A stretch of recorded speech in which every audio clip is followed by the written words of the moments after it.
Hi friends, आप सभी का समसामयिक घटना चक्र के ऑफिशियल यूट्यूब चैनल पर पुनः स्वागत है। फ्रेंड्स, मैं हूं जेके सर जीत। आप लोग हमसे आप अंग्रेजी पढ़ रहे हैं ग्रामर का। तो फ्रेंड्स, हम लोगों ने ग्रामर में पढ़ रखा है, इसके पहले पार्ट्स ऑफ स्पीच के बारे में हम लोग पढ़ रहे हैं और नाउन की क्लास समाप्त हो चुकी है। प्रोनाउन में हम लोगों ने कुछ प्रोनाउंस पढ़ चुके हैं और आज हम लोग को एक नया टॉपिक लेके चलना है। फ्रेंड्स, अगर आप नए हैं तो आप इस वीडियो को ज़रूर देखें और अगर आप रेगुलर पढ़ रहे होते हैं फ्रेंड्स तो अच्छा होगा, क्योंकि इसके पहले का जो वीडियो हमने पढ़ाया था वो कम्प्लीटली आपको समझ में आ रहा है। तो कंटिन्यूअस हम लोग आगे बढ़ते चलते हैं। नए होंगे फ्रेंड्स तो आज ये देख लीजिए, इसके पहले का जो भी वीडियो पढ़े हैं उसको ज़रूर देखिएगा, क्लियर है और अच्छे समझ में आएगा। ठीक है फ्रेंड्स, देखिए अभी तक हम लोगों ने जो पढ़ा था personal pronoun, emphatic pronoun, reflexive pronoun, reciprocal pronoun और डिस्ट्रीब्यूटिव प्रोनाउन हम लोगों ने कल तक पढ़ा। ठीक है, आज का जो नेक्स्ट टॉपिक है वो है इंडेफिनिट प्रोनाउन। ठीक है फ्रेंड्स, इंडेफिनिट प्रोनाउन देखिएगा फ्रेंड्स, कभी भी आपको जैसा लगे कि इंडेफिनिट प्रोनाउन है क्या, नाम से तो लग रहा है अनिश्चितवाचक सर्वनाम, लेकिन फ्रेंड्स सिर्फ नाम से हमें कुछ नहीं पता चलता है और ना नाम से हम क्वेश्चन सॉल्व कर पाएंगे। क्लियर, कहीं पर भी आप पढ़े होंगे फ्रेंड्स, मैं आपको गारंटी देता हूं कि इसका मैं अभी कुछ ट्रिक बताने वाला हूं। ये देखिए एक टेबल बना है, आपको लग ही नहीं रहा होगा कि क्या लिखा है, समझ में नहीं आ रहा होगा, है ना फ्रेंड्स। तो इन सारे चीज़ों को मैं एक छोटे से इस टेबल के माध्यम से, इसके फुल फॉर्म के माध्यम से, इसके ट्रिक के माध्यम से इंडेफिनिट प्रोनाउन को कंप्लीटली समझ लेंगे और बहुत ही आसान होगा, इसमें कुछ है ही नहीं। ठीक है, आप बिल्कुल परेशान हो, बिल्कुल आसान है ये। ठीक है, चल के देखते हैं कैसे। इंडेफिनिट प्रोनाउन यानी कि अनिश्चितवाचक जो सर्वनाम होता है उसके लिए हमारे पास जो शॉर्टकट मेथड है वो है SENA, यानी कि इसको हम बोल सकते हैं सेना। समझने के लिए जब भी मैं इंडेफिनिट प्रोनाउन का नाम लूँ या सेना का नाम लूँ फ्रेंड्स, तो आपको ये इंडेफिनिट प्रोनाउन समझ में आना चाहिए। ठीक है, कैसे, चलिए देखते हैं। सेना में हमने कहा S for some, E for every, N for no और A फॉर एनी। ठीक है, और ये सारी चीज़ें यहाँ पे लगे हुए हैं पहले से। थिंग लिखा हुआ है, बॉडी लिखा हुआ है और वन लिखा हुआ है। इसके पहले डॉटेड है, डॉटेड का मतलब है इसमें सेना को जोड़ देना है as a prefix. Clear, prefix मतलब वर्ड के पहले और सफिक्स मतलब होता है वर्ड के बाद में, लेकिन हम यहाँ पे डॉटेड पहले किया हूँ, यानी कि थिंग के पहले जुड़ेगा सेना, बॉडी के पहले जुड़ेगा सेना और वन के पहले जुड़ेगा सेना। क्लियर, तो सेना है क्या फ्रेंड्स, ये आपको समझ में आ गया। सम, एवरी, नो, एनी।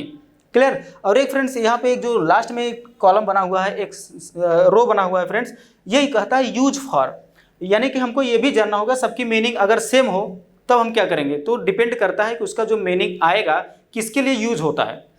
नहीं समझ में आया, चलिए देखते हैं फ्रेंड्स। पहले तो इसको हम फिल कर लेते हैं। यहाँ पे जो होगा आपको समझ में आ चुका है, हमने इसको क्या बोलना है, तो हमको इसको बोलना है समथिंग। ठीक है डियर, क्योंकि यहाँ पे थिंग पहले जुड़ा है, सम को जोड़ना है। आगे क्या होगा, यहाँ पर इसको हम जोड़ सकते हैं समबडी। ठीक है, और यहाँ पर जाएगा समवन, SOMEONE। ठीक है, समवन। नेक्स्ट है एवरीथिंग। ठीक है, क्योंकि यहाँ पे थिंग ऊपर लिखा हुआ है और यहाँ पे आपका हो जाएगा एवरीबडी। नेक्स्ट में आपका हो जाएगा क्या, एवरीवन। इसके आगे जस्ट लिखा हुआ नो, ये आपका क्या हो जाएगा, नथिंग, NO और THING तो रहेगा ही रहेगा, यानी कि नथिंग हो जाएगा। और यहाँ पर हो जाएगा क्या, नोबडी, और इसके आगे हो जाएगा नो वन। क्लियर फ्रेंड्स, तो ये नो वन क्या होता है, ये भी आपका इंडेफिनिट प्रोनाउन। ये जितने मैं वर्ड्स लिख रहा हूँ सभी इंडेफिनिट प्रोनाउन यानी कि सेना है। क्लियर, अब चल के देखते हैं एनी के साथ क्या आता है। एनी के साथ थिंग जोड़ेंगे तो क्या हो जाएगा dear, anything. Okay, next क्या हो जाएगा, एनी के साथ बडी जोड़ेंगे तो एनी बडी हो जाएगा। अब अगला है आपका वन जोड़ेंगे एनी के साथ तो हो जाएगा any one. Okay, I hope कि ये चीज़ें आपको समझ में आ गया। अभी इतना ही नहीं होते फ्रेंड्स, अभी और भी कुछ होते हैं, बट हमारा जो बेसिक होता है इंडेफिनिट प्रोनाउन यानी कि सेना, तो ये इतने ही होते हैं। अब फ्रेंड्स मैं आगे अभी इसके बाद में बताऊंगा कि जब जब हम समथिंग का प्रयोग करेंगे, एवरीथिंग का प्रयोग, नथिंग का, एनीथिंग का, इन सभी का प्रयोग फ्रेंड्स याद रखिएगा हम केवल और केवल थिंग्स के लिए करेंगे, यानी किसी वस्तुओं के लिए। ठीक है, किसी वस्तु को हमको डिनोट करना है, किसी वस्तु को हमको बताना है, तो उसके लिए जो हम इंडेफिनिट प्रोनाउन का यूज करेंगे तो आपका थिंग वाले आएंगे थिंग्स के लिए, वस्तुओं के लिए। लेकिन जब हम बॉडी का यूज करेंगे फ्रेंड्स, ये केवल और केवल क्या होता है, पर्सन के लिए, यानी कि व्यक्तियों के लिए यूज होता है। ठीक है, व्यक्ति अलग होते हैं, वस्तु अलग होते हैं। क्लियर ना, लेकिन एक और है, जरा देखो, ये क्या है, वन का, ये कह रहा है सभी के लिए, यानी कि व्यक्तियों के लिए भी यूज हो सकता है और थिंग्स के लिए भी हो सकता है, पर्सन्स एंड थिंग्स। यानी हम कह सकते हैं it can be used both for things and persons. Clear, अब नेक्स्ट चल के देखते हैं इसके यूजेस और कुछ एग्जाम्पल। नोट भी लिखा है डियर, जरा देखो सेना के बारे में, यानी कि सम, एवरी, नो और एनी, ये जो होते हैं वो सदैव सिंगुलर होते हैं फ्रेंड्स, जैसा कि अभी हम लोगों ने पिछले क्लास में देखा था डिस्ट्रीब्यूटिव प्रोनाउन के बारे में। ठीक है, जब हम लोग डिस्ट्रीब्यूटिव प्रोनाउन के पढ़ा था एवरी, ईच, आइदर, नाइदर, ठीक है, एनी, नन, बोथ, ऑल, तो उसके बारे में जब हम लोगों ने पढ़ा था तो वो सारे सिंगुलर होते थे।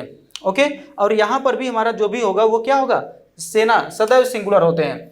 इसके लिए यदि हमको पर्सनल प्रोनाउन यूज करना हो, पर्सनल प्रोनाउन के लिए हमने आपको बताया था कंप्लीटली अपना या स्वयं के अंग्रेजी लिखना हो, किसके लिए, इस सेना की बात कर रहा हूं, यानी कि इंडेफिनिट प्रोनाउन की बात।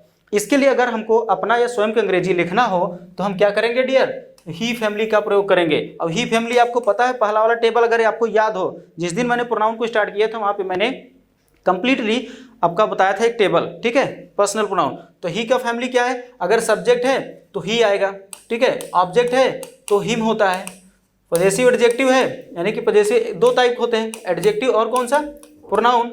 तो एडजेक्टिव होगा तो हिज हो जाएगा, प्रोनाउन होता है वो भी हिज होता है। अगर हम ऑब्जेक्ट की बात करें तो ऑब्जेक्ट क्या होता है, हिम होता है, ये मैंने लिखा है, ठीक है। यानी एक बच्चा और आपका रिफ्लेक्सिव केस, ठीक है, तो रिफ्लेक्सिव केस में हमारा होता है हिम सेल्फ। ओके फ्रेंड्स, तो ये होता है आपका, तो हमारे कहने का मतलब ये आपका जो है ही, हिम, हिज और हिमसेल्फ, यही आपके क्या है, ऑब्जेक्टिव केस है, किसके, ही फैमिली है, यही आपके क्या है फ्रेंड्स, ही फैमिली। और सेना के लिए अगर हमें पर्सनल प्रोनाउन अपना या स्वयं का अंग्रेजी लिखना है तो हम ही फैमिली का प्रयोग करेंगे, ठीक है। यानी अपना, अपनी और मेरा, मेरे के लिए क्या होता है, पजेसिव एडजेक्टिव होता है, जो कि हम क्या करेंगे, हिज का प्रयोग करेंगे, क्लियर। और स्वयं की अंग्रेजी हमें पता है सेल्फ केस होता है, यानी कि हम यहाँ पे क्या लिखेंगे, हिम सेल्फ। ध्यान दीजिएगा, हिज सेल्फ नहीं होता, यानी कि अगर हम HIS कर दें, HIS और फिर सेल्फ लगा दें तो फ्रेंड्स अंग्रेजी में कोई वर्ड नहीं है। और अगर हम कहें हिज सेल्फ HIS या हिम सेल्फ SELVES तो ये भी आपके अंग्रेजी में कोई वर्ड नहीं है फ्रेंड्स, क्लियर। आपका एक ही वर्ड होता है हिमसेल्फ, तो हम इसी का प्रयोग करेंगे।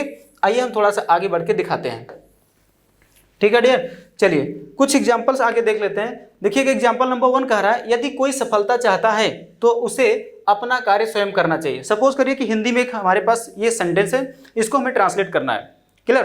तो हम क्या करेंगे, इंडेफिनिट प्रोनाउन का यूज करेंगे, क्योंकि कोई मतलब हमें पता ही नहीं है सब्जेक्ट क्या है, ठीक है, कोई मतलब कि वो कोई भी हो सकता है। तो उसके लिए अभी हम लोगों ने क्या देखा, अच्छा कोई सफलता चाहता है तो उसे अपना कार्य स्वयं करना चाहिए। अब सफलता चाहता है कौन है, कोई व्यक्ति, तो उसके लिए हम क्या करेंगे, देखो जरा, समवन का भी प्रयोग कर सकते हैं, ठीक है। समवन यहाँ पे लगा, ये लगा है। मैं 3 टाइप की इसके ट्रांसलेशन बताने वाला हूँ, क्योंकि अलग अलग जगहों में इसका प्रयोग होता है। लेकिन फ्रेंड्स यहाँ पर आपको जो ग्रामर कहता है उसको आपको ध्यान में देना होगा, क्योंकि हम लोग क्या करेंगे, कॉम्पिटिटिव एग्जाम्स देने जा रहे हैं, ठीक है। जब कॉम्पिटिटिव एग्जाम्स देते हैं फ्रेंड्स, जो हमारा ग्रामर कहता है हम उसी को फॉलो करते हैं, क्लियर। और आगे देखते हैं, जरा देखो, लिखा है यदि कोई सफलता चाहता है, यानी कि आपका प्रेजेंट डेफिनिट टेंस है, यदि कोई सफल चाहता है, इफ समवन वांट्स, क्या चाहता है, सफलता, यानी कि सक्सेस। यहाँ तक तो सही है, कॉमा लगा देंगे क्योंकि 2 क्लासेस जुड़कर बना है, ठीक है। इसको हम कंडीशनल में भी बोलते हैं। आगे लिखा है उसे अपना कार्य स्वयं करना चाहिए। अब उसे यहाँ पर जो वर्ड है, क्या हम ये किसको डिनोट कर रहा है, यह कोई को डिनोट कर रहा है फ्रेंड्स। और कोई क्या है आपका, एक इंडेफिनिट प्रोनाउन है। इंडेफिनिट प्रोनाउन के लिए मैंने कहा ही फैमिली का प्रयोग करेंगे, ओके। तो यहाँ पर क्या हो जाएगा, सब्जेक्ट ग्रुप में ही हो गया, और चाहिए का अंग्रेजी आपको पता है शुड हो जाए, और करना का अंग्रेजी डू होगा। अब यहाँ पे देखो लिखा है 2 चीज, एक तो ऑब्जेक्ट लिखा है अपना कार्य, और एक रिफ्लेक्सिव केस लिखा है कौन सा, स्वयं। तो इसकी अंग्रेजी हमें लिखना पड़ेगा। तो फ्रेंड्स क्योंकि आपको पता है डू एक वर्ब है, वर्ब के बाद ऑब्जेक्ट आता है, ऑब्जेक्ट है, सॉरी डू एक क्या है, वर्ब है, इसके बाद क्या मिल गया, वर्क, यानी कि ऑब्जेक्ट। ऑब्जेक्ट मिल गया, एक नाउन है, नाउन पहले एडजेक्टिव आता है, हिज आ गया। तो बताओ अगर यहाँ पे मैं हर कर दूं या फिर देयर कर दूं, ठीक है, देयर कर दूं या फिर योर कर दूं, आवर कर दूं, तो सब गलत होगा, केवल सही एक ही होगा फ्रेंड्स, वो कौन सा है, हिज के लिए, ओके। तो चलो देखते हैं, क्योंकि ही फैमिली यूज होता है हम सेना के साथ। समवन आपका क्या है, इंडेफिनिट प्रोनाउन, उसके लिए हिज का प्रयोग करेंगे। तो he should do his work, और क्या हो जाएगा स्वयं की अंग्रेजी, ये जो स्वयं है ना, इसकी इंग्लिश हमारे लिए क्या है, ये आपका हो जाएगा हिमसेल्फ, ठीक है। ये आपको ग्रामर कहता है कि हमारा सेंटेंस सही है और ऐसा ही होगा, ठीक है। लेकिन फ्रेंड्स जरा देखो, इसी सेंटेंस को हम ऐसे भी कर सकते हैं, इफ समवन वांट सक्सेस, यहाँ तक तो कोई डाउट नहीं है क्योंकि सेम है जो ऊपर था। लेकिन यहाँ पे ही और सी में से कोई एक, ये कह कौन रहा है, ये लॉ। लॉ मतलब हमारा जो नियम कानून होता है अपने कंट्री का, उसके अकॉर्डिंग हम लोग कोई फॉर्म वगैरह अप्लाई करते हैं, किसी भी फॉर्म को, चाहे वो ऑफलाइन हो चाहे ऑनलाइन फ्रेंड्स, तो वहाँ पे देखेंगे, चाहे आप इंश्योरेंस करवाएं, चाहे कोई ऑनलाइन फॉर्म अप्लाई करें, कुछ भी जो फॉर्म भरते हैं ना, तो उसमें क्या होता है, ही और सी करके देता है, ऑब्लिक करके, यानी कि कोई भी है तो मेल है तो फीमेल उसको अप्लाई कर रहा होता है, तो उस कंडीशन में दोनों दिया रहता है ऑब्लिक करके। तो हम ऐसा ऐसा मानते हैं, ही या सी। अगर हम ही का प्रयोग करेंगे तो हिज होगा, सी का प्रयोग करेंगे तो अपना अपने के लिए क्या हो जाएगा, हर होगा, और अगर स्वयं का अंग्रेजी ही के लिए हिमसेल्फ, सी के लिए क्या हो जाएगा, हर सेल्फ हो जाएगा, ओके फ्रेंड्स, ये लॉग आता है। लेकिन थर्ड एग्जांपल करें, इफ समवन वांट सक्सेस, यहाँ पर तो सब में सेम है, लेकिन आगे कर रहा है क्या, दे, यहाँ पे दे लग गया। क्यों लग गया फ्रेंड्स, क्योंकि ये हमारा डिक्शनरी कह रहा है। डिक्शनरी को तो हजारों लोग पढ़ सकते हैं, ठीक है। डिक्शनरी जो होता है वो किसी पार्टिकुलर एक पर्सन के लिए तो बनता नहीं, उसके लिए हजारों लोग पढ़ सकते हैं, कुछ भी पढ़ सकते, वो प्लूरल हो गए। उस केस में क्या किया उसने, दे का प्रयोग किया, दे शुड डू। अब चूंकि अपना अपने के लिए हम दे का देयर होता है और स्वयं के अंग्रेजी होता है देमसेल्व्स, तो ये आपका करेक्ट है। लेकिन फ्रेंड्स आपके अगर एग्जाम में इस तरीके से क्वेश्चन आएगा, यानी कि समूह ने यहाँ पर किया है और यहाँ पे दे कर दिया फ्रेंड्स, तो हम इसको गलत मानेंगे, ठीक है फ्रेंड्स। सही क्या होगा, चूंकि समवन आपका एक इंडेफिनिट प्रोनाउन है, इस केस में हमारा जो सब्जेक्ट होगा तो वो चलेगा ही फैमिली के साथ। और ही फैमिली क्या होता है ये मैं आपको कंप्लीटली बता चुका हूँ। क्लियर फ्रेंड्स, चलिए आगे देखते हैं अब इसके आगे क्या होगा। नेक्स्ट है, जरा देखो एग्जाम्पल नंबर 2 लिखा, प्रत्येक को अपनी पढ़ाई पूरी करनी चाहिए। अब प्रत्येक मतलब मान लेते हैं कि कोई व्यक्ति है, उसको हमने कहा कई लोग हैं, उसको हमने कहा एक एक करके सबको, यानी कि प्रत्येक को अपनी पढ़ाई स्वयं पूरी करनी चाहिए। हमने कहा एवरीबडी शुड कंप्लीट। अब अपनी पढ़ाई मतलब ये स्टडी हो गया, अपना अपने के हिज होगा देयर। अब आपको बताना है, हमारे ख्याल से आपको समझ में आ रहा है, क्योंकि मैंने भी कंप्लीटली बताया कि जब भी इंडेफिनिट प्रोनाउन यानी सेना SENA आएगा तो उस केस में जो इसका आगे चलेगा स्ट्रक्चर अपना या स्वयं की अंग्रेजी, वो हम सिर्फ और सिर्फ क्या करेंगे, ही फैमिली का। तो एवरीबडी क्या है, किसी पर्सन के लिए, तो यहाँ पे हम हिज का प्रयोग करेंगे न कि देयर का। तो everybody should complete his study, और फिर यहाँ पे क्या हो जाएगा, हिमसेल्फ करेंगे, देमसेल्व्स का प्रयोग नहीं करेंगे। नेक्स्ट है, थर्ड एग्जांपल की बात करता हूँ, everyone must do his duty. अब यहाँ पे देखो फ्रेंड्स क्या कह रहा है, एवरीवन मस्ट डू हिज या हर ड्यूटी। एक चीज मैं बता दूं फ्रेंड्स, देखिएगा यहाँ पर हिज भी अपने हिसाब से सही है और हर भी अपने हिसाब से सही है। यहाँ पे हमें एक चीज बताना है, वो ये है कि एवरीवन एवरीबडी यानी कि सेना, उसके साथ हम चाहे तो ही फैमिली यूज करें चाहे सी फैमिली, क्योंकि इसको हम बता नहीं सकते कौन से जेंडर में आता है, इसका जेंडर क्लियर नहीं है, ठीक है ना। तो हम चाहे ही का प्रयोग करें चाहे सी का, लेकिन अधिकांशतः हम लोग ही फैमिली का यूज करते हैं। जब तक कि पूरे सेंटेंस में फेमिनिन जेंडर का बोध न हो तब तक हम सी फैमिली का प्रयोग नहीं करेंगे। आइए कुछ एग्जांपल दिखाते हैं इसके आगे। एवरीवन मस्ट डू, यहाँ पे हर कैंसिल हो जाएगा, क्या हो जाएगा, हिज ड्यूटी। आगे लिखा एवरीवन ऑफ देम, यानी कि उनमें से प्रत्येक, शुड ओबे, क्या करना चाहिए, उन्हें आज्ञा का पालन करना चाहिए। किसकी आज्ञा का पालन, अपने टीचर्स का। तो अपने टीचर्स क्या करेंगे, हर कर देंगे, देयर कर देंगे, गलत। क्यों, क्योंकि यहाँ पे लिखा एवरीवन, और एवरीवन क्या है, इंडेफिनिट प्रोनाउन यानी कि सेना है, और सेना सदैव सिंगुलर होते हैं। क्लियर, सिंगुलर के केस में ही फैमिली का प्रयोग करते हैं तो हिच हो जाएगा। और फ्रेंड्स यहाँ पर जो मेन पॉइंट आपको समझना है वो ये है कि जब तक हमारे सेंटेंस में कंप्लीट रूप से या हम ऐसे के डिफाइंड रूप से फेमिनिन जेंडर का बोध न हो तब तक हम ही फैमिली का ही प्रयोग करेंगे। जब फेमिनिन जेंडर आ जाएगा तो उस केस में हम सी फैमिली का प्रयोग कर सकते हैं और वो सही रहेगा। आइए एग्जाम्पल दिखा देते हैं। बट करके लिखा है, यदि वाक्य में स्पष्ट रूप से क्या लिखा हो, फेमिनिन जेंडर स्त्रीलिंग का बोध हो, उस कंडीशन में हम सी फैमिली का प्रयोग कर सकते हैं। और सी फैमिली क्या है, सब्जेक्ट शी होता है, ऑब्जेक्ट हर होता है, ठीक है, पॉजेसिव एडजेक्टिव भी हर होता है, और आपका रिफ्लेक्सिव केस हर सेल्फ होता है। तो इनका प्रयोग हम लोग कर सकते हैं, लेकिन कंडीशन ये है कि सेंटेंस में स्त्रीलिंग यानी कि फेमिनिन जेंडर का बोध होना चाहिए।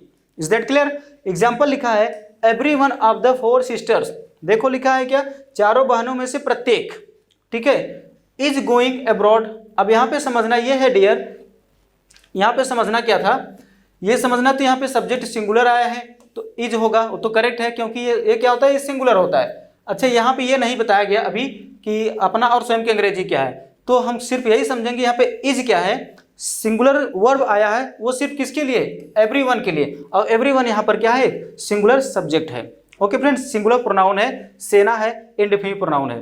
नेक्स्ट एग्जांपल कर रहा है, नाइदर ऑफ द 2 सिस्टर। अब बोलो पहले तो यहाँ पे हमको बताना है सिस्टर हो गया सिस्टर्स, तो मैंने इसको डिस्ट्रीब्यूटिव प्रोनाउन अभी पिछले वीडियो में मैंने कंप्लीटली बताया, ठीक है। Either of, neither of, any of, none of, both of, all of, इन सब के बाद आने वाला जो नाउन होगा वो प्लूरल फॉर्म में, उसके पहले आर्टिकल द लगेगा, ठीक है। तो सिस्टर यहाँ पे गलत हो गया, सिस्टर सही है, और यहाँ पे 2 के पहले आर्टिकल द आ गया, ये भी सही है। और जबकि हमारा जो सब्जेक्ट मेन है, फ्रेंड देखो यहाँ से यहाँ तक सभी सब्जेक्ट होते हैं, ये बात तो पहले रट लो कंप्लीटली, क्योंकि वर्ब उसके बाद आएगा। रूल यही कहता है, सब्जेक्ट के बाद वर्ब आएगा, फिर क्या होता है ऑब्जेक्ट और एटसेट्रा, ऐसा ही रूल बनता है प्रत्येक में। तो सब्जेक्ट हमारा यहाँ से यहाँ तक कंप्लीट है, यहाँ से यहाँ तक सभी है, क्योंकि विल अब यहाँ पे वर्ब आया। लेकिन जो मेन सब्जेक्ट इसमें से होता है, यहाँ से जो मेन सब्जेक्ट जिसके अकॉर्डिंग हमें वर्ब को सिलेक्ट करना है, वो आपका होता है क्या, डिस्ट्रीब्यूटिव प्रोनाउन। प्रोनाउन ही रहेगा या तो नाउन रहेगा। तो उस केस में हमारा जो सब्जेक्ट सिंगुलर तो विल तो रहेगा ही रहेगा। विल से तो कोई मतलब नहीं क्योंकि सब्जेक्ट सिंगुलर है और प्लूरल है, सबके साथ लगता है। आगे हैज़ टू या हैव टू, तो फ्रेंड्स वो सिंगुलर है तो इसलिए हम हैज़ टू के साथ जाएंगे, हैव टू कैंसिल। और क्या है, bring his her books himself, यानी इसका हिंदी जो होगा कि क्या है, neither of the two sisters, यानी कि दोनों बहनों में से कोई नहीं, क्या will has to bring his या हर बुक्स हिमसेल्फ या हर सेल्फ। तो फ्रेंड्स यहाँ पे चूंकि सिस्टर्स यहाँ पे डिक्लेयर कर दिया है, फेमिनिन जेंडर है, उस केस में हम हिज का प्रयोग न करके हर का प्रयोग करेंगे। तो यहाँ पर भी हिमसेल्फ का प्रयोग न करके हम क्या करेंगे, हर सेल्फ का प्रयोग करेंगे, ठीक है। यानी कि दोनों बहनों में से कोई नहीं, क्या नहीं करेगी, विल हैव टू, किसको भी लाना नहीं पड़ेगा, क्या नहीं लाना पड़ेगा फ्रेंड्स, किताब, किस और कैसे, स्वयं, यानी कि दोनों बहनों में से किसी को भी पुस्तक लाने की कोई जरूरत नहीं पड़ेगी, ठीक है फ्रेंड्स। ये इस कहने का मतलब था। हमारे एग्जाम में क्या ऐसे आएगा, अब यहाँ पे क्या करेगा, हर सेल्फ के स्थान पे हिमसेल्फ कर देगा और वो गलत हो जाएगा। क्लियर फ्रेंड्स, क्योंकि यहाँ पर जो हमारा मेन सब्जेक्ट है वो नाइदर है, वो तो ठीक है, तो नाइदर हो यानी कि सेना, इंडेफिनिट प्रोनाउन में आपका मेल जेंडर यानी मैस्कुलिन जेंडर या फीमेल जेंडर यानी कि फेमिनिन जेंडर, दोनों का प्रयोग कर सकते हैं। डिपेंड इस पर करता है कि सेंटेंस में किसका भाव दिया है, फेमिनिन जेंडर का या मैस्कुलिन जेंडर का। ओके फ्रेंड्स, आइए आगे देखते हैं। नोट करके देखो, लिखा है वन, अभी हम लोग सेना में तो पढ़ रहे थे, लास्ट में क्या लिखा था, वन, वन के साथ हम लोग सेना जोड़ रहे थे, यानी कि समवन, एवरीवन, नो वन और क्या, एवरीवन, ठीक है, जो भी था। तो उस केस में हम लोगों ने वन को जोड़ा था। एक्चुअली ये वन है क्या, वन आपका एक इंडेफिनिट प्रोनाउन है जिसका अलग फैमिली चलता है। तो सब्जेक्ट के रूप में जब आएगा फ्रेंड्स तो वो होगा वन, पॉजेसिव एडजेक्टिव के रूप में आएगा तो होगा वंस, और ऑब्जेक्ट के रूप में भी होता है वन, और रिफ्लेक्सिव केस में होता है वन सेल्फ। यानी कि समझना सिर्फ इतना सा है डियर, देखो वन आपका सब्जेक्ट ऑब्जेक्ट दोनों हो गया, कोई दिक्कत नहीं, ठीक है, और इसी में हम सेल्फ लगा देंगे, यानी वन तो होता ही होता है, हम सेल्फ का प्रयोग कर देंगे और सही हो जाएगा, ठीक है। और इसमें जो मेन चीज है आपको समझने के लिए, यहां से क्वेश्चन बहुत आता है, यानी कि अब कब देखो तीन शब्द होते हैं, ये बात याद रखना, एक तो ये हो गया वंस अपॉस्ट्रोफी एस वाला और यही सही होता है, ठीक है। लेकिन मान लो अगर गलती से आ जाए ONCE, चूंकि पढ़ेंगे तो हम इसको भी वंस, और ये आपका गलत हो जाएगा, ठीक है। अब एक तीसरा होता है ONE और इसमें एस लगा देगा ऐसे वंस, तो हम इसको भी वही पढ़ेंगे। इसका तीनों का प्रोनाउंसिएशन सेम होता है डियर, लेकिन जो वन का पॉजेसिव एडजेक्टिव है, यानी वन नाम का जो इंडेफिनिट प्रोनाउन सब्जेक्ट के रूप में है, इसका क्या पॉजेसिव एडजेक्टिव जो होता है वो क्या होता है, वन वाले में जिसमें अपॉस्ट्रोफी एस लगा होता है। ये माइंड में सेट करना पड़ेगा क्योंकि एग्जाम में ऐसा आएगा, हम क्या करेंगे, आता हुआ चीज गलत कर देते हैं फ्रेंड्स, तो हम नहीं चाहते कि आता हुआ चीज गलत हो, इसलिए नेक्स्ट चलते हैं। एग्जाम्पल लिखा है देखो, वन मस्ट डू, यानी कि काम करना चाहिए, किसको करना चाहिए जरा देखो, वन मस्ट डू, करना तो चाहिए, क्या, ड्यूटी, कर्तव्य, अपना कर्तव्य निभाना चाहिए, अपना कर्तव्य करना चाहिए, ठीक है। हम ऐसे भी कह सकते हैं कि अपना कर्तव्य स्वयं करना चाहिए, ठीक है, खुद करना चाहिए, ऐसा हम कह सकते हैं। तो फ्रेंड्स देखो यहाँ पे ड्यूटी एक नाउन है, इसके पहले आएगा पॉजेसिव एडजेक्टिव, सब्जेक्ट है हमारा इंडेफिनिट प्रोनाउन वन, तो वन की केस में वन का ही पॉजेसिव एडजेक्टिव आएगा, अर्थात हिज कैंसिल हो गया, वन से ये तो बिल्कुल गलत है, ठीक है। आगे क्या है, ये वन से देखो सब वही आ गया, और हमारा सही कौन सा है, ये अपॉस्ट्रोफी एस वाला। ये अपॉस्ट्रोफी एस क्या है डियर, मैंने आपको कंप्लीटली नाउन के चैप्टर में सब पढ़ा दिया है, ठीक है, स्टार 1 स्टार 2 स्टार 3 करके, ठीक है, नाउन ऑफ नाउन और नाउन्स नाउन कंप्लीटली मैंने पढ़ाया है। नाउन का वीडियो जरूर देखिएगा, ये चीजें आपको समझ में आ जाएगा। क्लियर। नेक्स्ट एग्जांपल है क्या, इफ वन वांट। अब पहली बात तो बताओ वन क्या है, एक तो वन मतलब एक होता ही होता है, ठीक है, चलो ठीक है। वहां से सब्जेक्ट हमारा सिंगुलर है तो इस केस में हमारे वर्ब भी सिंगुलर होगा। आपको पता होगा फ्रेंड्स कि जब हम नाउन से, सिंगुलर नाउन से हम प्लूरल नाउन जब बनाते हैं तो उसमें हम एस या ईएस या कभी कभी आईईएस जोड़ते हैं, यहाँ तक तो ठीक है। किसी भी सिंगुलर नाउन में प्लूरल बनाने के लिए एस ईएस या आईईएस जोड़ते हैं, ठीक है। और लेकिन यहाँ पर जो वर्ब होता है फ्रेंड्स इसका जस्ट उल्टा होता है, यानी कि अगर वर्ब है तो ये ऑलरेडी प्लूरल फॉर्म में होता है। क्लियर। सिंगुलर बनाना है तो हम इसमें एस या ईएस या हम आईईएस जोड़ते हैं, वो डिपेंड करता है कैसे। ये चीज़ें मैंने आपको टेंस में पढ़ाने वाला हूँ, ठीक है, बेसिक टेंस जरूर पढ़िएगा, ये सारी चीज़ें उसमें आपको मिलने वाला है। अब यहाँ पे समझना ये है डियर कि यहाँ पे लिखा वन वांट, अभी आपका सिंगुलर हो गया तो हम इसको भी सिंगुलर लेंगे, plural cancel. If one wants success, यदि सफलता चाहते हो, यदि किसी को सफलता चाहिए, कोई सफलता चाहता है तो क्या हो जाएगा, ही या वन शुड डू। तो फ्रेंड्स ही यहाँ पे कैंसिल क्योंकि सब्जेक्ट हमारा वन है तो वन ही जाएगा, वन शुड डू। अब यहाँ क्या होगा, हिज कैंसिल, वंस होगा, ये भी कैंसिल, ठीक है, वंस वर्ग, और यहाँ क्या हो जाएगा, वन सेल्फ हो जाएगा, ये हिमसेल्फ नहीं होगा। मेरे ख्याल से फ्रेंड्स आपको ये समझ में आ गया, ठीक है, क्योंकि वन का जो फैमिली होता है वो हमको कंप्लीटली समझ में आ गया। वन का जो सब्जेक्ट होता है वन होगा, ऑब्जेक्ट भी वन होता है, पॉजेसिव एडजेक्टिव वंस होता है जिसमें अपॉस्ट्रोफी लगा के एस लगाया होता है, ठीक है, और रिफ्लेक्सिव में आपको पता है कि वन सेल्फ होता है, ठीक है। आइए आगे चल के देखते हैं। अगला है फ्रेंड्स नेक्स्ट हम लोग का टॉपिक वो है डिमॉन्स्ट्रेटिव प्रोनाउन। डिमॉन्स्ट्रेटिव बहुत सरल है और बहुत छोटा भी है, ठीक है, इसको समझना बिल्कुल आसान है। देखिए जो डिमॉन्स्ट्रेटिव प्रोनाउन में हम यहाँ तक पढ़ रहे हैं फ्रेंड्स, याद रखना इसी को हम लोग पढ़ेंगे डिमॉन्स्ट्रेटिव एडजेक्टिव के रूप में, जब हम एडजेक्टिव का चैप्टर पढ़ाएंगे तब, ठीक है। यानी कि इससे में यही सब चीजें मिलेगा आपको डिमॉन्स्ट्रेटिव एडजेक्टिव में। इसलिए मैं चाहता हूं कि जो भी चीज प्रोनाउन में आप पढ़ें कंप्लीटली पढ़ें, कंठस्थ करके पढ़ें, अच्छे से पढ़ें, ताकि वो एडजेक्टिव में हमें कोई डाउट ना क्लियर करे, ठीक है। सब कुछ हमको रिपीटिशन में मिलेगा तो बिल्कुल आसान हो जाएगा। चलिए देखते हैं डिमॉन्स्ट्रेटिव प्रोनाउन कहता क्या है। दिस मतलब यह होता है, सबको पता है। दैट मतलब वह होता है, मतलब मीनिंग तो सबको पता है, लेकिन इसका यूज क्या है फ्रेंड्स, यही समझना है। यह देखो क्या है, सिंगुलर होता है। दिस मतलब यह सिंगुलर, लेकिन वह हमारे पास अगर कोई चीज होगा उसके लिए बोलेंगे, नजदीक वस्तुओं के लिए, ठीक है। और दैट क्या है, वह है, यानी कि वो भी सिंगुलर होता है लेकिन वो दूर के लिए होता है। और दीज मतलब ये होता है, यानी कि नजदीक तो होता है बट वो क्या होता है, प्लूरल होता है। और इसी का जस्ट उल्टा दोज होता है, वो प्लूरल होता है लेकिन वो क्या होता है, दूर के लिए। तो चार ऑप्शन होंगे, चारों आपको समझ में आना चाहिए, ठीक है। तो दिस क्या है फ्रेंड्स, दिस आपका सिंगुलर होता है नजदीक की वस्तु को प्रदर्शित करने के लिए, ठीक है। दैट क्या होगा फ्रेंड्स, वो भी आपका सिंगुलर होगा लेकिन वो दूर की वस्तुओं को डिनोट करेगा, इंडिकेट करेगा।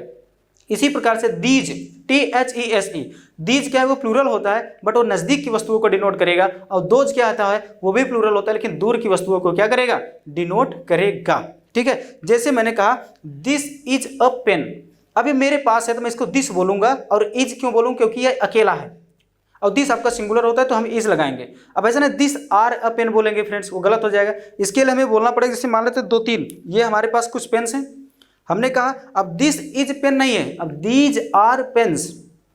दीज मतलब हमारे पास में है इसलिए मैंने बोला, और एक से अधिक है इसलिए दीज बोला। अगर यह दूर हो, कहीं पर दूर हो, तो हम दीज नहीं बोलेंगे दोज आर पेन्स, ठीक है। अब दीज न बोल के क्या बोलेंगे डियर, दूर है हमारे, हमसे दूर है वो, तो हम बोलेंगे दोज आर पेन्स। लेकिन अगर ये दूर हो लेकिन केवल एक हो, जरा समझने का प्रयास करें फ्रेंड्स, दूर हो लेकिन एक ही हो, मान लेते हैं कहीं और है, तो हम क्या बोलेंगे, दोज आर पेन, नहीं, हम क्या बोलेंगे, दैट इज पेन, ठीक है। वो दूर है हमसे तो दैट लगाएंगे, और दैट के साथ इज लगता है, ये आपको पता है। तो आई होप कि आपको समझ में आ गया। चलिए देखते हैं फ्रेंड्स, लिखा है इनका प्रयोग किसी व्यक्ति या वस्तु का नाम या पहचान का बोध कराने के लिए सब्जेक्ट के रूप में किया जाता है। ध्यान दीजिएगा, किसी भी वस्तु का, ठीक है, किसी भी व्यक्ति का हम नाम बताने के लिए, उसकी पहचान बताने के लिए हम सब्जेक्ट के रूप में प्रयोग करते हैं, this that this those. Subject के रूप में तो ऐसे सभी होते हैं, क्यों, क्योंकि हम लोग प्रोनाउन पढ़ रहे हैं, और आपको पता है कि सिर्फ नाउन और प्रोनाउन ही ऐसे जो दो चैप्टर है जो क्या होते हैं, सब्जेक्ट होते हैं, है ना।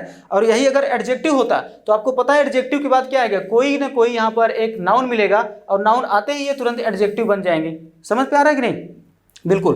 तो हमारा कहने का मतलब ये फ्रेंड्स कि अभी ये क्या है, प्रोनाउन है, और प्रोनाउन यानी इनका प्रयोग किसी व्यक्ति या वस्तु का नाम बताने के लिए या पहचान का बोध कराने के लिए हम लोग इसे सब्जेक्ट के रूप में प्रयोग करते हैं डियर। आइए देख लेते हैं इसके कुछ एग्जाम्पल।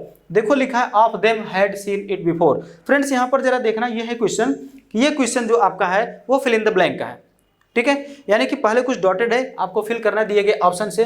तो फ्रेंड्स आप बताओ, यहाँ पर देम आ गया प्लूरल, तो यहाँ पर क्या होना चाहिए, अच्छा ऑफ आया है, ये चूंकि प्रोनाउन है इसलिए आर्टिकल द नहीं आया, मैंने कल की कंडीशन बताया था, अगर आपको याद होगा तो ठीक है, ना तो वीडियो देख लीजिएगा जरूर, ठीक है। तो इस केस में हमें समझना ये है फ्रेंड कि यहाँ पे देम है तो यहाँ पर कोई एक आएगा। चलो देखते हैं, ये सच क्या है, सच आपका एक एडजेक्टिव होता है, मैं आगे चल के पढ़ाऊंगा तो इसलिए भी ये कैंसिल हो गया, ठीक है। अब दिस ऑफ देम होगा क्या, कि दोज ऑफ देम होगा क्या, नाइदर ऑफ देम। तो फ्रेंड दिस ऑफ देम बिल्कुल नहीं होता है, दोज ऑफ देम नहीं होता है, ठीक है। यानी कि अगर हम बोले डिमॉन्स्ट्रेटिव को यहाँ से और ऑफ के साथ फिर डिमॉन्स्ट्रेटिव लिखेंगे फ्रेंड्स तो गलत होगा। समझ में आ रहा है कि नहीं, तो इसके लिए हमें क्या करना होगा, कोई दूसरा लेना पड़ेगा। यहाँ पर नाइदर क्या है, ये आपका डिस्ट्रीब्यूटिव प्रोनाउन आ गया। नाइदर मतलब क्या होता है फ्रेंड्स, मैंने आपको इसकी पिछले वीडियो में बताया था, नाइदर मतलब दो में से एक, ठीक है। अब यहाँ पे ऑफ देम यानी कि उन दोनों में से एक, अब उन मतलब ये प्लूरल क्या है, प्रोनाउन आ गया, ठीक है। तो उन दोनों में से एक भी नहीं, सॉरी नाइदर का मतलब दो में से एक नहीं होता, दो में से कोई नहीं होता है, ओके फ्रेंड्स, क्योंकि ये नेगेटिव वर्ड होता है। तो यही हमारा आंसर हो गया, यहाँ पे तीनों जब कैंसिल हो जाएगा क्या, neither of them had seen it before, यानी कि उनमें से कोई भी नहीं इसे पहले नहीं देखा था। बात को समझना। अब आगे चल के देखते हैं फ्रेंड्स, अगला क्वेश्चन नंबर 2 ये कह रहा है इज, आगे लिखा है योर या योर्स। ठीक है। तो हमको बताना ये इज है, इसका मतलब है कि इसके बाद कोई सब्जेक्ट जो आएगा वो सिंगुलर ही होगा। ठीक है, इस प्रकार के क्वेश्चन में फ्रेंड्स आपको बता दूं, जब भी हेल्पिंग वर्ब से शुरू होता है, जब भी सेंटेंस की हमारी शुरुआत हेल्पिंग वर्ब हो, तो इसके बाद हमारा सब्जेक्ट मिलता है और अंत में देखेंगे क्वेश्चन मार्क लगा होता है। इससे हमको पता चलता है कि हमारा sentence yes no type interrogative होता है, जो मैं आगे पढ़ाने वाला हूँ टेंस में। ठीक है, अब समझना है इसके बाद क्या आएगा, कोई सिंगुलर। क्या दो सिंगुलर है? नहीं, गलत। सच आएगा क्या? एक एडजेक्टिव है, आएगा ही नहीं। ठीक है, दिस सिंगुलर है क्या? नहीं, कैंसिल तो बचा एक दिस, तो हो जाएगा इज दिस योर। अब बताओ यहाँ पे योर होगा कि योर्स, यही समझना है। हमने कहा इज दिस और आगे मैंने कहा योर। ठीक है, क्या सही है या योर्स?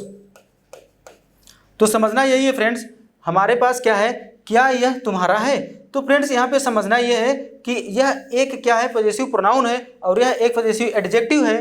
बात को समझिएगा, यह एक पॉजेसिव प्रोनाउन है, यह एक पॉजेसिव एडजेक्टिव है। एडजेक्टिव कहता है कि मुझे एक नाउन चाहिए, एडजेक्टिव कहता है मुझे एक नाउन चाहिए और नाउन हमने दिया ही नहीं, अर्थात ये गलत हो गया। तो हमारा आएगा क्या, पॉजेसिव प्रोनाउन आएगा, वही आपका करेक्ट है। ठीक है फ्रेंड्स, चलो आगे देख लेते हैं।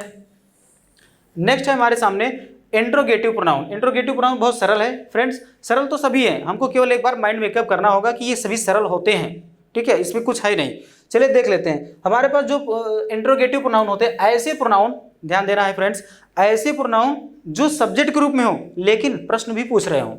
ध्यान देना, वे प्रोनाउंस जिनसे प्रश्न का बोध हो, वे प्रोनाउन जिनसे प्रश्न का बोध हो इंट्रोगेटिव प्रोनाउंस कहलाते हैं, जो निम्न है। कौन कौन सा है? हु, हुम, हुज, विच, व्हाट। क्लियर? अभी क्या है, इसको हम लोग रिलेटिव प्रोनाउन में भी पढ़ेंगे। रिलेटिव प्रोनाउन में देखो क्या करेगा, इन सब का जो मीनिंग निकालेंगे वो क से निकलेगा। ध्यान दीजिएगा, क तो समझते हैं ना, क ख ग घ। तो हु मतलब कौन, कौन के कहाँ शुरुआत किए, क से शुरू किए, कौन। ठीक है, हु मतलब किसको, है ना, किसका, किसको, तो क से शुरू हुआ। आगे हुज, हुज मतलब किसका, तो यहाँ पे भी क से शुरू हुआ। विच मतलब कौन सा या किसका। ठीक है, वाट मतलब क्या। तो मैंने देखा क्या कि किसी भी शब्द का जो शुरुआत है वो क से आ रहा है या तो आधा क से आ रहा है। ठीक है, इस तरीके से।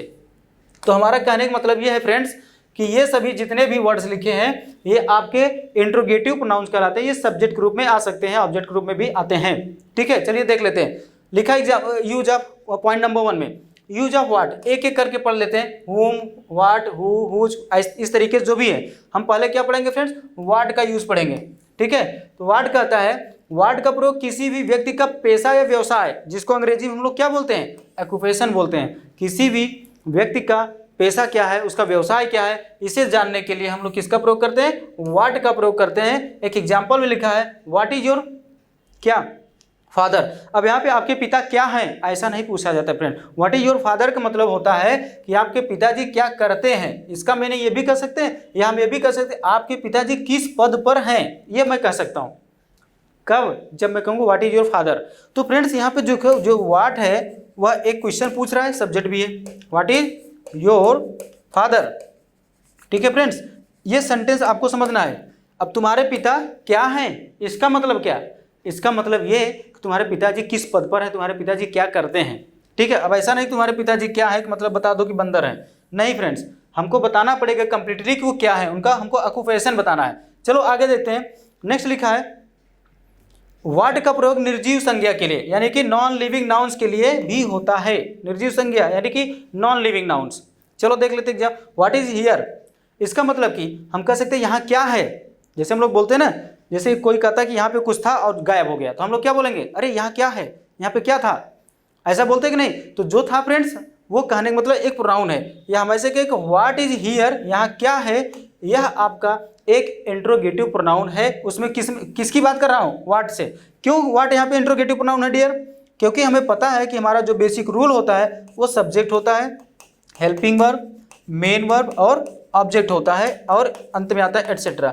हमारा जो बेसिक रूल होता है यही होता है। अब हेल्पिंग वर्ब या मेन वर्ब को अगर हम केवल वर्ब मान लें फ्रेंड्स, वर्ब मान लें, तो इसके पहले का क्या कहलाएगा, सब्जेक्ट। सब्जेक्ट हमारा होता है या तो नाउन या तो होता है प्रोनाउन। ठीक है, प्रोनाउन तो होता है नाउन तो होता है, प्रोनाउन भी होता है। नाउन तो सब लोग पहचान लेते हैं, बट प्रोनाउन को पहचानने के लिए हम लोग अभी एक एक करके पढ़ रहे हैं। तो जरा देखो, इज क्या है, यहाँ पे एक वर्ब है, वर्ब के पहले आने वाला जो, अच्छा इंट्रोगेटिव वर्ड है इसलिए इंट्रोगेटिव हो जाएगा, इंट्रोगेटिव वर्ड है इसलिए इंट्रोगेटिव। लेकिन इंट्रोगेटिव में क्या, नाउन की प्रोनाउन। तो फ्रेंड्स आपको पता है नाउन तो कोई व्यक्ति होता है, कोई पर्सन होता है, कोई स्थान होता है, कोई वस्तु होता है ना। लेकिन प्रोनाउन क्या होता है, वो कुछ भी हो सकता है, ठीक है। तो यहाँ पे हेल्पिंग वर्ब या वर्ब के पहले आने वाले शब्द सब्जेक्ट कहलाते हैं और प्रोनाउन के रूप में सब्जेक्ट आया है तो हम इसे क्या बोलेंगे, इंट्रोगेटिव प्रोनाउन। क्लियर। नेक्स्ट लिखा है व्हाट हैज गॉन, क्या जा चुका है, व्हाट हैज गन क्या जा चुका है, यानी कि जो जा चुका है वही तो सब्जेक्ट है, क्योंकि हमको पता है मेन वर्ब के कार्य को करने वाले कोई सब्जेक्ट बोलते हैं, कर्ता बोलते हैं, ठीक है। तो व्हाट हैज गन क्या जा चुका है, तो जो भी जा चुका है वो गया होगा, कुछ अपना कार्य किया होगा, है कि नहीं। तो जाने का कार्य किया अर्थात वो सब्जेक्ट है, और वर्ब के पहले आया है इसलिए भी वो सब्जेक्ट है, और सब्जेक्ट आपका WH वर्ड है इसलिए वो WH यानी कि हम कह सकते हैं इंट्रोगेटिव प्रोनाउन है। नेक्स्ट है व्हाट डिस्टर्ब्स यू, यानी कि तुम्हें क्या डिस्टर्ब करता है, तुम्हें क्या भ्रमित करता है, क्या डिस्टर्ब करता है, यानी कि जो भी चीज़ तुम्हें डिस्टर्ब करता है वो क्या है, कार्य करने वाला कोई चीज़ होगा, और जब वो कार्य करने वाला कोई चीज़ है तो निश्चित रूप से वो क्या है, सब्जेक्ट है। और आपको पता है कि जो भी डिस्टर्ब कर रहा होगा, व्हाट डिस्टर्ब्स यू, तुम्हें क्या डिस्टर्ब करता है, तो यहाँ पे व्हाट एक प्रोनाउन है, जो कौन सा प्रोनाउन है, इंट्रोगेटिव प्रोनाउन। आई होप कि बात आपको समझ में आ गया फ्रेंड्स। अब लिखा है पॉइंट नंबर 2, कह रहा है यूज ऑफ विच। अब विच के बारे में पढ़ लेते हैं। विच का प्रयोग निर्जीव वस्तुओं के चुनाव के संबंध में होता है। ये देखो सिलेक्शन ऑफ क्या, non living things, selection of non living things. मान लेते हैं कई थिंग्स हैं नॉन लिविंग यानी निर्जीव वस्तुएं, उसमें से मुझे किसी एक को लेना है, किसी एक को सिलेक्ट करना है, चूज करना है, तो क्या करेंगे, तब उस कंडीशन में हम लोग विच का प्रयोग करते हैं फ्रेंड्स। और विच के साथ हम लोग कुछ एग्जाम्पल भी देख लेते हैं। लिखा विच इज योर बुक, मान लेते हैं 10-15 बुक्स यहाँ पे रखी हुई हैं, और इसमें से मैंने कहा अरे विच इज योर बुक, यानी इसमें से तुम्हारा पुस्तक कौन सा है। उस कंडीशन में हमें इंग्लिश में अगर बात करना है तो फ्रेंड्स हम ऐसा ही प्रयोग करेंगे, क्या, विच इज योर बुक। तो यहाँ पे जो विच है वो आपका एक सब्जेक्ट है, क्योंकि इज के पहले आया और सब्जेक्ट आया तो ये तो नाउन होता है, तो प्रोनाउन। यहाँ पे तो कंफर्म है कि प्रोनाउन, प्रोनाउन में कौन सा, क्योंकि क्वेश्चन कर रहा है इसलिए इंट्रोगेटिव होगा, अर्थात इंट्रोगेटिव प्रोनाउन।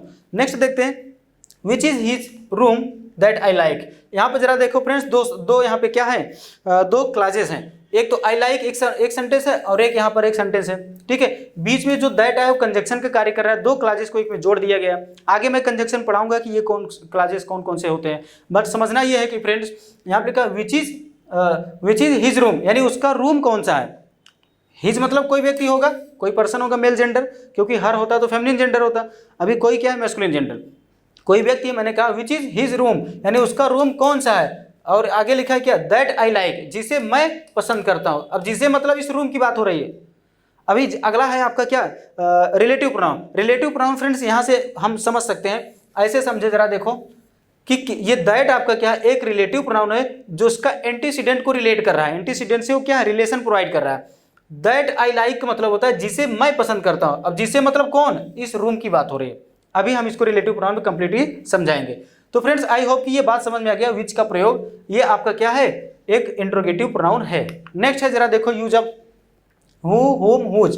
इन तीनों को एक साथ पढ़ देते हैं फ्रेंड्स, क्योंकि बहुत सरल है, ठीक है। और यही तीनों ध्यान देना, यही हु, हुम और हुज यही आने वाला है रिलेटिव प्रोनाउन में, ठीक है। एक सब्जेक्ट ग्रुप में होगा, एक ऑब्जेक्ट ग्रुप में, और एक पॉजेसिव एडजेक्टिव। ये हुज जो है वो किसी नाउन को लेकर चलता है, अर्थात ये एडजेक्टिव भी हो सकता है। और हुम क्या है, वो ऑब्जेक्ट होता ही होता है, ठीक है। और हु आपका क्या होता है, ये सब्जेक्ट होता है, अभी हम आपको पढ़ाएंगे।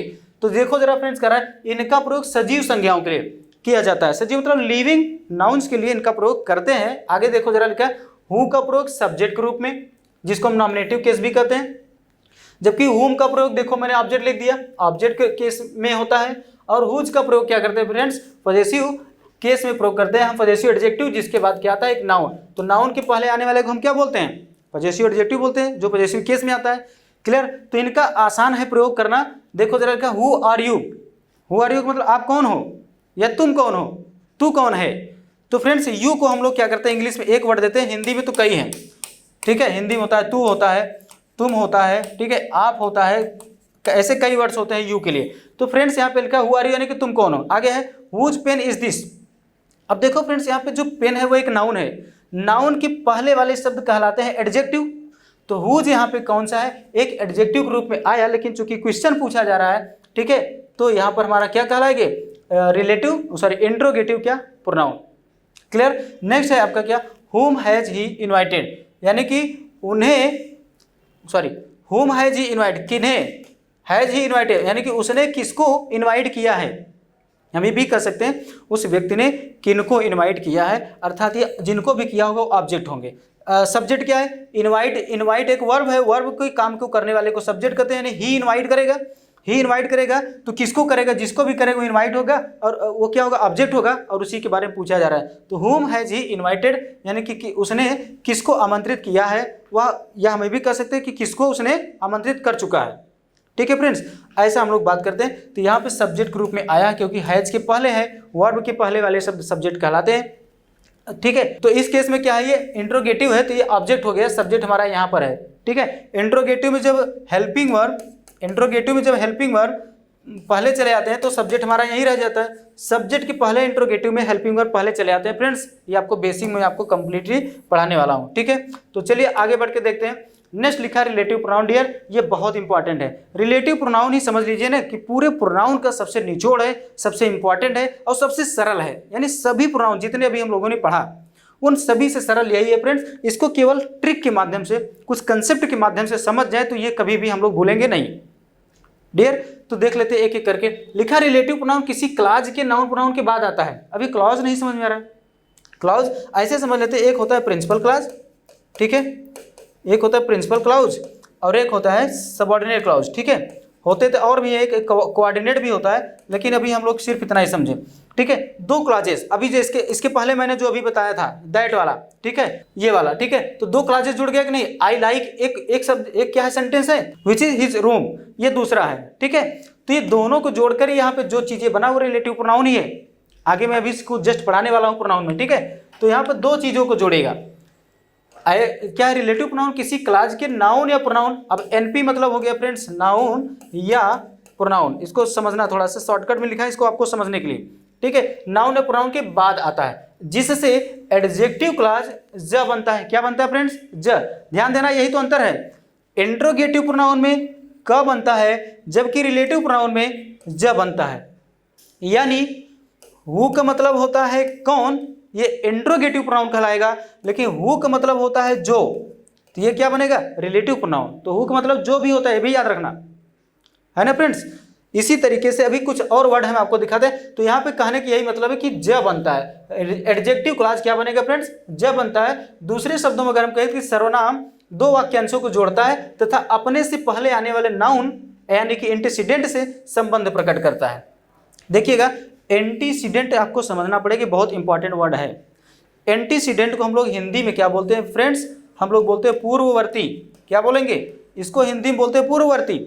लेकिन क्या, रिलेटिव प्रोनाउन, रिलेटिव प्रोनाउन के पहले वाले शब्द को ही हम पूर्ववर्ती कहते हैं। जैसे इस एग्जाम्पल में आप देख पा रहे हैं कि ये जो दैट है, दैट क्या है, एक रिलेटिव प्रोनाउन है। रिलेटिव प्रोनाउन के पहले वाला जो शब्द है वो एंटीसीडेंट है और इसी से रिलेशन प्रोवाइड कर रहा है, इसीलिए उसके नाम पड़ गया रिलेटिव प्रोनाउन। इसका क्या नाम पड़ गया, रिलेटिव प्रोनाउन। क्लियर। तो इसी तरीके से हम आपको बताने चाह रहे थे फ्रेंड्स, ये जो संबंध प्रकट करता है संबंध सूचक सर्वनाम कहलाता है, इसीलिए इसका नाम पड़ गया रिलेटिव प्रोनाउन, जो संबंध दर्शाए किससे, अपने एंटीसीडेंट से। एंटीसीडेंट मतलब उसके जस्ट पहले वाले शब्द से। अभी कुछ एग्जांपल दिखाते हैं, एकदम कंप्लीटली समझ में आ जाएगा, इसमें कुछ है ही नहीं। ठीक है फ्रेंड्स, तो आपको हमने बता दिया रिलेटिव प्रोनाउन क्या होता है, क्या समझ में आ गया। फिर से देख लेते हैं, किसी क्लॉज के नाउन प्रोनाउन के बाद जो आता है उसे हम एडजेक्टिव क्लॉज ज बनता है। दूसरे शब्दों में कहें सर्वनाम ऐसा होता है, यानी कि यह जो रिलेटिव प्रोनाउन है वह ऐसा है जो अपने एंटीसीडेंट से संबंध प्रकट करता है, वह आपका रिलेटिव प्रोनाउन कहलाता है। चलो देख लेते हैं फ्रेंड्स, इसके ये टेबल पढ़ लेते हैं, इसके बाद की जो कहानी होगी अगले समय में हम लोग पढ़ेंगे।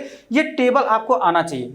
अगर ये टेबल कंप्लीटली अगर मन में एकदम सेट हो चुका है फ्रेंड्स, तो यकीन मानना कि रिलेटिव प्रोनाउन से एक भी क्वेश्चन फालतू नहीं जाएगा। हर एक क्वेश्चन आप देखते ही तुरंत सॉल्व कर लोगे, मेरी गारंटी। इसके बाद अभी मैं कुछ क्वेश्चन भी कराने वाला हूं, आप देखना कि देखते ही देखते सॉल्व कर लोगे। क्वेश्चन देखो, आंसर आप टिक मार दोगे। 2 से 3 सेकंड में एक एक क्वेश्चन, 2 से 3 सेकंड में एक एक क्वेश्चन सॉल्व करोगे। सिर्फ इसको याद कर लो। कैसे याद करोगे फ्रेंड्स, देखो सब्जेक्ट ऑब्जेक्ट तो हमें तो पता है, पॉजेसिव एडजेक्टिव, ठीक है, ये तीन ही चीज तो है। क्या यहाँ पे पॉजेसिव प्रोनाउन आया, नहीं। क्या रिफ्लेक्सिव प्रोनाउन आया, नहीं। तो जब नहीं है तो कम हो गया ना, केवल 3 कॉलम याद करना है। क्या, सब्जेक्ट ग्रुप में हु होता है, व्हिच होता है, एज होता है, दैट होता है। क्लियर। ये 2 चीजें मैं अभी बढ़ा के बता रहा हूं, और ये दैट अभी वहां पर था जो मैंने अभी पिछले वीडियो में बताया। ठीक है डियर, तो यहां पर देख लो ना जरा, हमने क्या कहा कि सब्जेक्ट ग्रुप में हु होता है, उसका ऑब्जेक्ट हुम होता है, उसका पॉजेसिव एडजेक्टिव हुज होता है, और इस यूज किसके लिए होता है ये समझना, पर्सन के लिए। जब जब हम व्यक्तियों के लिए बात करेंगे, जब जब हम व्यक्तियों के बारे में बात करेंगे, उसके लिए जो भी रिलेटिव प्रोनाउन यूज होगा डियर, सब्जेक्ट ग्रुप में हम हु का प्रयोग करेंगे, ऑब्जेक्ट ग्रुप में हुम का प्रयोग करेंगे, पॉजेसिव एडजेक्टिव ग्रुप में हम हुज का प्रयोग करेंगे। ये सदा सत्य है फ्रेंड्स, ये हमको एकदम रटना पड़ेगा, माइंड में सेट करना पड़ेगा। लेकिन वहीं पर दूसरी तरफ अगर हमको थिंग्स के लिए या एनिमल्स के लिए प्रयोग करना हो रिलेटिव प्रोनाउन का, तो सब्जेक्ट ग्रुप में भी विच का प्रयोग और ऑब्जेक्ट ग्रुप में भी विच का प्रयोग। लेकिन पॉजेसिव प्रोनाउन के रूप में हम या तो वुज का प्रयोग करेंगे या तो ऑफ विच का प्रयोग करेंगे, दोनों में से किसी एक का प्रयोग कर सकते हैं और वो सही रहेगा, गलत कभी नहीं होगा फ्रेंड्स। ठीक है, चलिए देख लेते हैं आगे भी कुछ है। क्या है, एज आपका सब्जेक्ट होता है, एज आपका ऑब्जेक्ट होता है, दैट आपका सब्जेक्ट होता है, दैट आपका ऑब्जेक्ट होता है। यूज फॉर ऑल, यानी जहां पर हमें पता ही ना हो कि पर्सन है, एनिमल है, थिंग्स है, या जो भी पता भी होगा तब भी कोई फर्क नहीं पड़ता, हम दैट का प्रयोग सबके साथ कर सकते हैं सब्जेक्ट ग्रुप में। ऑब्जेक्ट का प्रयोग हम लोग कर सकते हैं दैट का प्रयोग, ठीक है, एज का प्रयोग एज का प्रयोग। लेकिन फ्रेंड्स इसके कुछ कंडीशंस हैं जो कि अभी हम आगे आपको पढ़ाने वाले हैं। इसके कुछ टर्म्स कंडीशन होते हैं कि हम एज का प्रयोग केवल इस कंडीशन में ही कर सकते हैं, दैट का प्रयोग हम इस कंडीशन में ही कर सकते हैं। ओके डियर, बस समझना ये था कि हु का प्रयोग सब्जेक्ट ग्रुप में करेंगे पर्सन के लिए, होम का प्रयोग करेंगे ऑब्जेक्ट ग्रुप में किसके लिए, पर्सन के लिए, ठीक है। लेकिन पॉजेसिव एडजेक्टिव का प्रयोग हम हुज का प्रयोग करेंगे, होम हुज का प्रयोग करेंगे किसके लिए, पर्सन के लिए, व्यक्तियों के लिए, ये बात समझना है। इसी प्रकार से क्या करेंगे, विच का प्रयोग हम करेंगे सब्जेक्ट ग्रुप में, लेकिन थिंग्स और एनिमल्स के लिए आएगा, और विच का प्रयोग हम करेंगे ऑब्जेक्ट ग्रुप में और किसके लिए, थिंग्स और एनिमल्स के लिए। लेकिन समझना यहाँ पे वुज का प्रयोग या ऑफ विच का प्रयोग हम लोग थिंग्स के लिए भी कर सकते हैं, एनिमल्स के लिए भी कर सकते हैं, लेकिन वो होता क्या है, पॉजेसिव एडजेक्टिव होता है। पॉजेसिव एडजेक्टिव का मतलब सीधा सा मतलब है, सीधा सा मतलब यह है कि अगर वो इसका नाम हमने एडजेक्टिव ले लिया तो निश्चित रूप से फ्रेंड्स इसके बाद कोई नाउन या प्रोनाउन आएगा ही आएगा, क्योंकि नाउन और प्रोनाउन की विशेषता बताने वाले को ही हम एडजेक्टिव कहते हैं। यहां तक सबको समझ में आ गया? तो चलिए बताइए, सब्जेक्ट ग्रुप में हु का प्रयोग करेंगे तो यूज फॉर क्या, यूज फॉर पर्सन। होम का प्रयोग किसके लिए करेंगे, होम का प्रयोग हम लोग करेंगे ऑब्जेक्ट ग्रुप में, यूज फॉर पर्सन। विच का प्रयोग हम सब्जेक्ट ग्रुप में भी कर सकते हैं, ऑब्जेक्ट ग्रुप में भी कर सकते हैं, यूज फॉर क्या, विच का प्रयोग, यानी कि थिंग्स और एनिमल्स दोनों के लिए यूज कर सकते हैं। लेकिन एज और दैट ये दोनों ऐसे रिलेटिव प्रोनाउंस हैं जिनका प्रयोग हम सब्जेक्ट का भी वही कर सकते हैं, ऑब्जेक्ट का भी, और किसी भी चीज के लिए कर सकते हैं, वो चाहे पर्सन हो, चाहे थिंग्स हो या एनिमल हो। क्लियर? सबके लिए हम क्या यूज कर सकते हैं डियर, सब्जेक्ट ग्रुप में एज तो ऑब्जेक्ट ग्रुप में भी एज, दैट का प्रयोग सब्जेक्ट ग्रुप में और दैट का प्रयोग ऑब्जेक्ट ग्रुप में, ठीक है। इसका पॉजेसिव एडजेक्टिव नहीं होता फ्रेंड्स, हम हुज का प्रयोग ऑफ विच का प्रयोग डिपेंड करता है कि कैसे हैं, इस पर हम लोग यूज कर सकते हैं। अब हम लोग थोड़ा सा क्या करते हैं फ्रेंड्स, एक लाइन और बता के खत्म करते हैं। ये कुछ एग्जांपल है, मैं आपको दे देता हूँ होमवर्क, हम लोग आगे इसी के बारे में कहानी समझेंगे। पहले समझ लेते हैं रिलेटिव प्रोनाउन के पहले आए वाले शब्द को क्या बोलते हैं, ध्यान से समझिएगा फ्रेंड्स। कह रहा है क्या कि रिलेटिव प्रोनाउन के पहले आने वाले जो नाउन या प्रोनाउन होते हैं डियर, उसको हम एंटीसीडेंट कहते हैं, उसको हम पूर्ववर्ती कहते हैं, उसको हम एंटीसीडेंट कहते हैं, उसको हम पूर्ववर्ती कहते हैं। किसको, ध्यान से समझना, रिलेटिव प्रोनाउन के पहले आने वाले। जरा देखो इसमें रिलेटिव प्रोनाउन क्या, ज हमने कहा था ना, रिलेटिव प्रोनाउन क्या करता है, ज को दर्शाता है, लेकिन इंट्रोगेटिव प्रोनाउन किसको दर्शाता है, क को दर्शाता है। यहां पर जरा देखो ज लिखा है, जो, जिसे, ठीक है, जो। तो ये जितने भी है ना, ये जितने भी वर्ड्स हैं, यही सब आपके क्या है, रिलेटिव प्रोनाउन है, और इसके पहले जो भी नाउन और प्रोनाउन आ जाएंगे उसे हम क्या बोलेंगे डियर, एंटीसीडेंट बोलेंगे। जरा देखो इसके पहले क्या है, लिखा है व्यक्ति, यह व्यक्ति क्या है, एक एंटीसीडेंट है। यहाँ पे क्या लिखा है, जरा देखो किताब, किताब यहाँ पर क्या है, एक एंटीसीडेंट है। यहाँ पे देखो क्या लिखा है, यू यानी कि तुम क्या हो, यहाँ पे एक एंटीसीडेंट हो, यानी कि एक पूर्ववर्ती हो फ्रेंड्स। यही आपको समझना होगा। इसका जो ट्रांसलेशन होगा फ्रेंड्स, मैं कल फिर से आपकी यहीं से क्लास शुरुआत करूंगा, और बेहद आसान है डियर, बिल्कुल आसान, इसमें कुछ करना नहीं है। तब तक के लिए क्या करिए, चैनल को आप लाइक सब्सक्राइब शेयर करते रहिए। हम आपसे मिलते हैं फिर से अगले